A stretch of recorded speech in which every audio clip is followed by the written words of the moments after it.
I'm 42, and I've been married to my husband, Paul, for 10 years. We've both been married before. He has a daughter from his previous marriage, and I have a son from mine. When we met, our kids were young. We agreed early on to co-parent, stay respectful of each other's roles, and never force the step-parent thing too hard. That worked for a while, until 6 months ago, when everything changed. Paul's ex-wife, Marie, passed away suddenly. Heart attack, completely out of nowhere. She was only 45. Their daughter, Lucy, is now 17. I'll never forget the look on Lucy's face at the funeral, blank and hollow, like she wasn't even in her body. After the service, she barely spoke to anyone. Paul asked if she wanted to come live with us permanently. She'd been splitting time before, and she just nodded. We made space. My son's away at college now, so we gave Lucy his room, bright at the front of the house, lots of sun. I thought it would help. She barely unpacked. Most of her things stayed in boxes. I figured it was just grief. People handle it differently, but that's when things started getting strange. At first, I chalked it up to mourning. Paul was extra gentle, doing things for her he hadn't done since, making her breakfast, brushing her hair, folding her laundry. I stayed quiet because I knew he was trying to help her feel stable again. But even then, something didn't sit right. There was this tension in the house, like I was on the outside of something. The first time I noticed the locked door, it was 11:30 at night. I'd gotten up for water and saw Paul's side of the bed untouched. His pillow was still fluffed. I peeked into the hallway and saw light coming from under Lucy's door. I stood there, confused for a moment. Then I heard it. Laughter. His voice. Her voice. And then the click of the door locking. I waited for him to come back to bed. He didn't. The next morning, Paul acted like nothing happened. He was in the kitchen making coffee, still in the same t-shirt he wore the night before. I didn't say anything right away.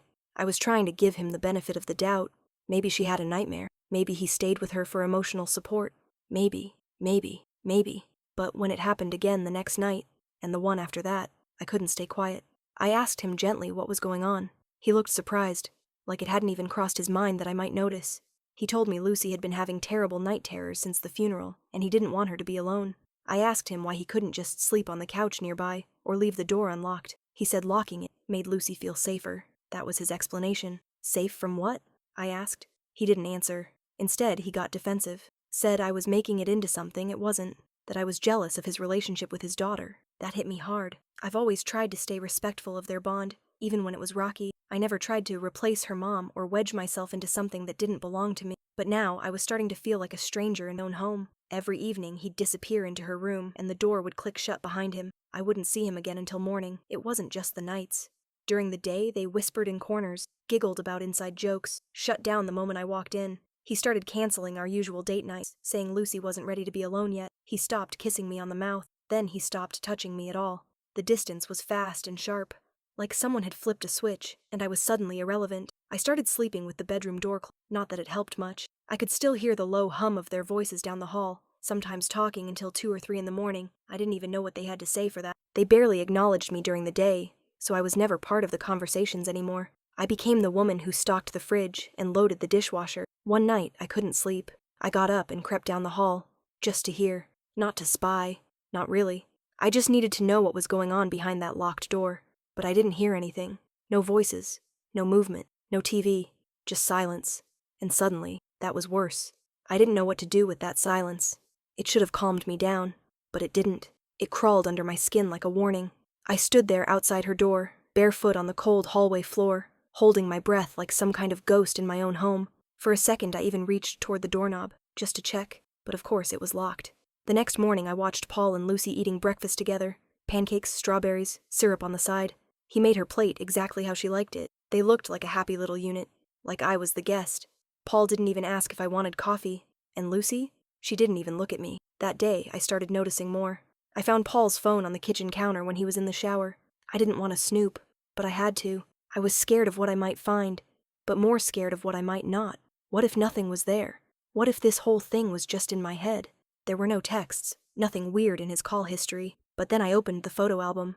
There weren't any inappropriate pictures. Not exactly. But there were selfies of the two of them. Him and Lucy, cuddled up on the couch. Him with his arm around her while she leaned into his chest, her head on his shoulder. One where he kissed the top of her head, and she was smiling. Pictures I'd never seen before. Pictures I hadn't taken, and most of them had been snapped late at night. Timestamps of 1:12 a.m., 2:45 a.m., even one at 3:04. I don't know what bothered me more, the photos themselves or the fact that he never told me they'd taken them.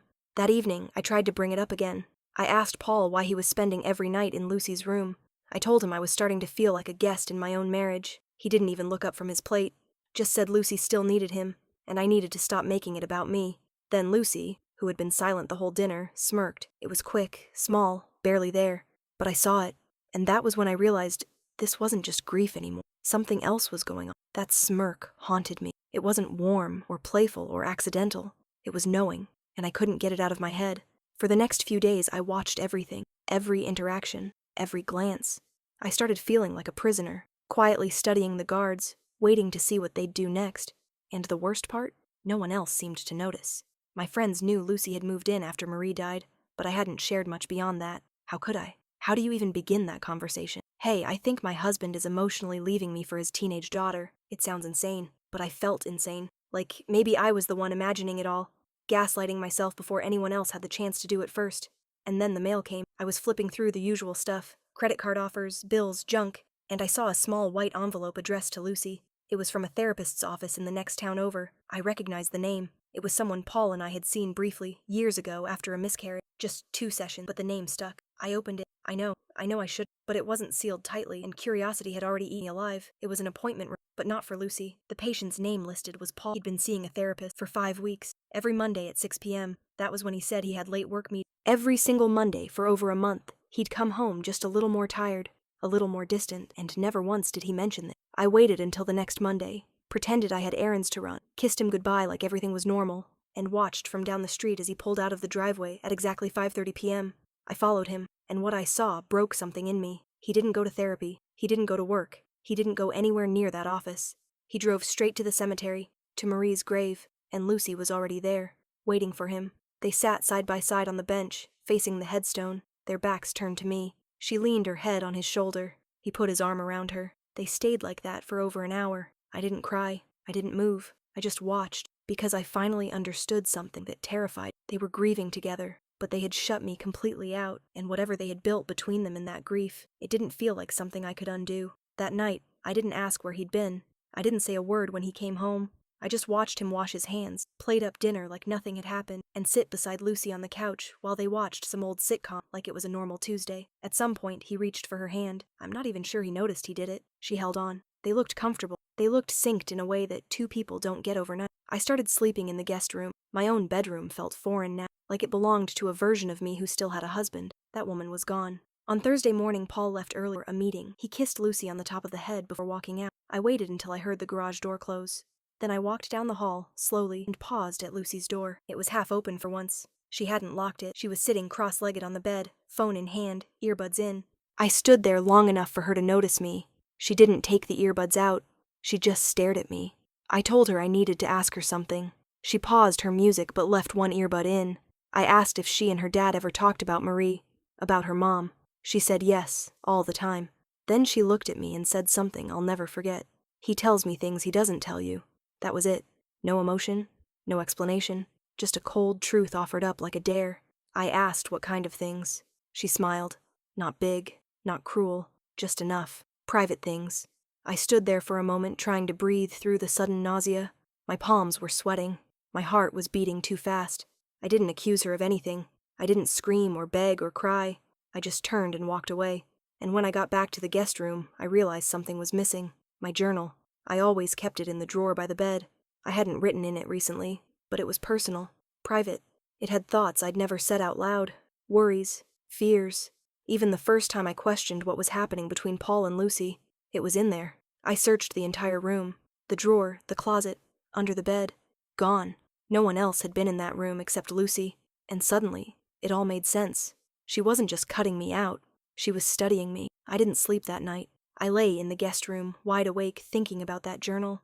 It wasn't valuable. It wasn't fancy. But it held every single thread of doubt I'd been too afraid to say aloud, written down in my own shaky handwriting. I wrote in it during the worst nights. When I heard the door lock and the whispers started, I wrote in it after I saw Paul and Lucy at the cemetery. I wrote about how I felt like I was disappearing, about how something in our house felt wrong, and now it was missing. I waited until morning and watched Lucy leave for school. Paul had already gone to work. I had the house to myself, and I tore it apart. I searched every drawer, every cabinet in her room, even behind the bookshelf. I didn't care if I got caught. I needed to know if she had it, but it wasn't there. Just clothes, makeup, a locket with her mother's photo.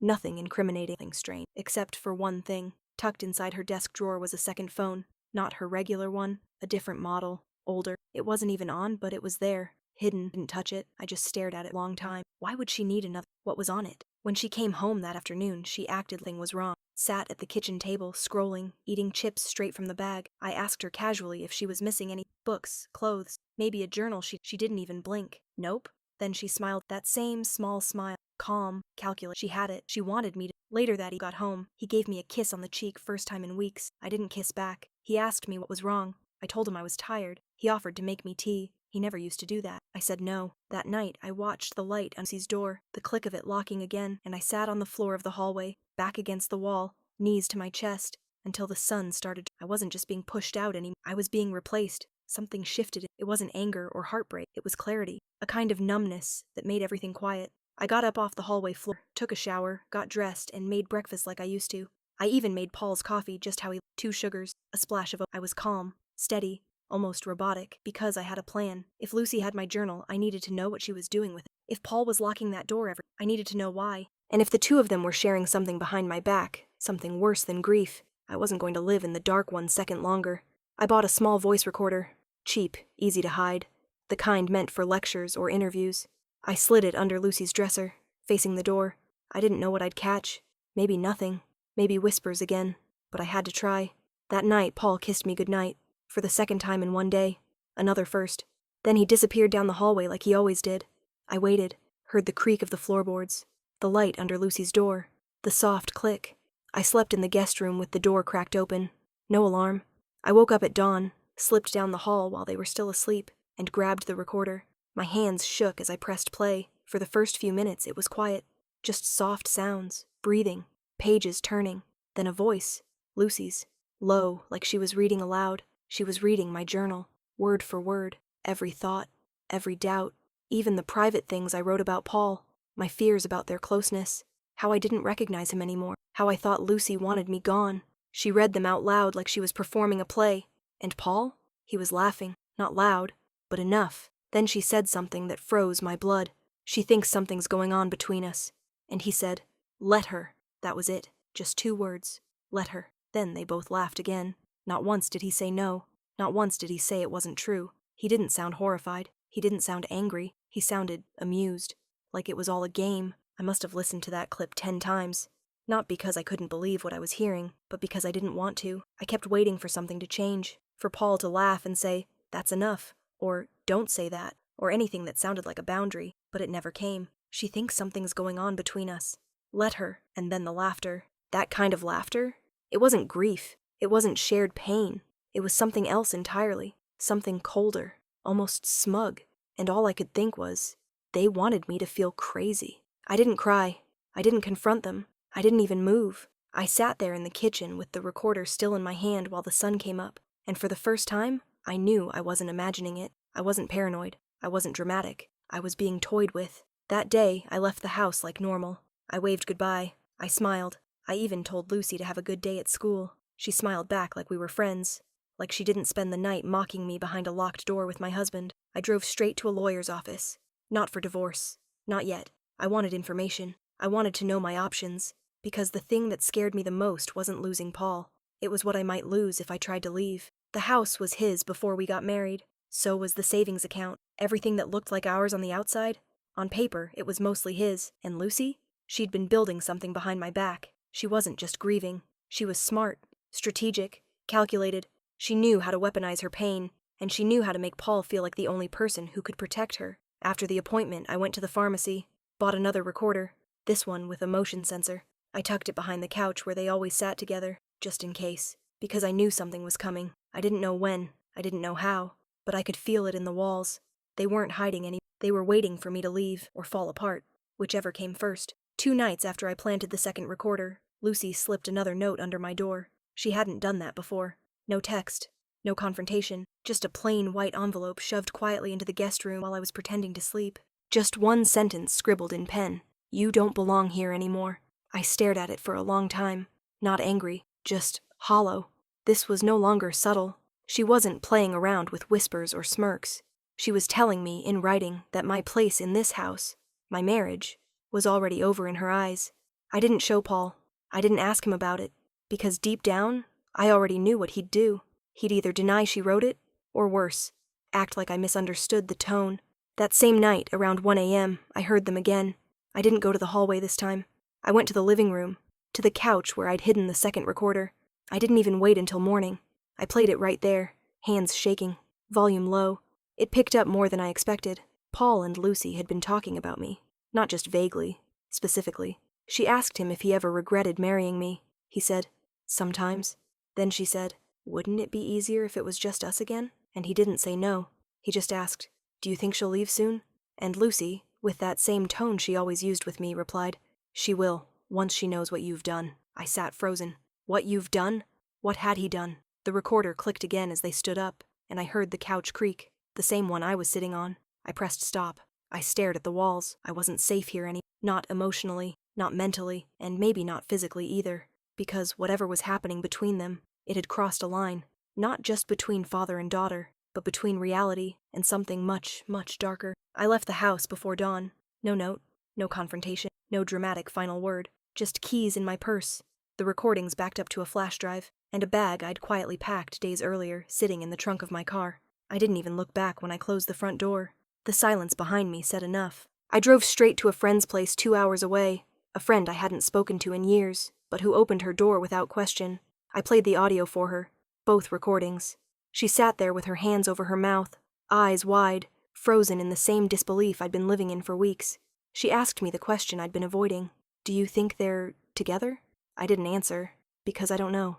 Maybe not physically, maybe not in the way that word usually means, but emotionally, psychologically, they were entangled in something unnatural, something that had left no room for me, something that grew stronger the more I pulled away.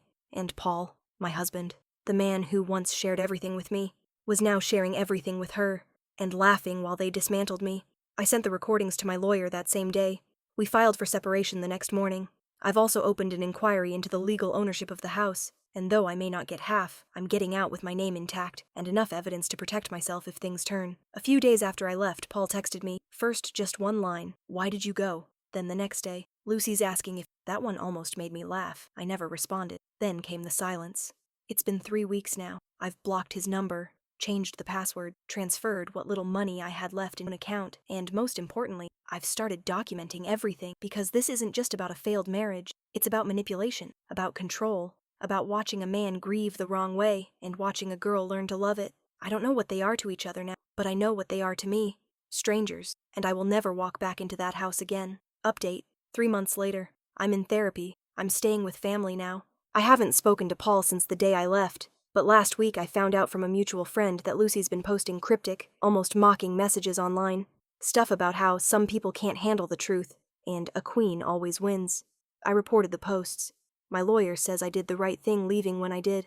He says sometimes emotional abuse hides under layers of grief and blurred roles until you can't tell what's real anymore. But now I can, and I'm never letting anyone twist me into silence again. Not a girl who smiled while reading my pain aloud, and not a man who let her.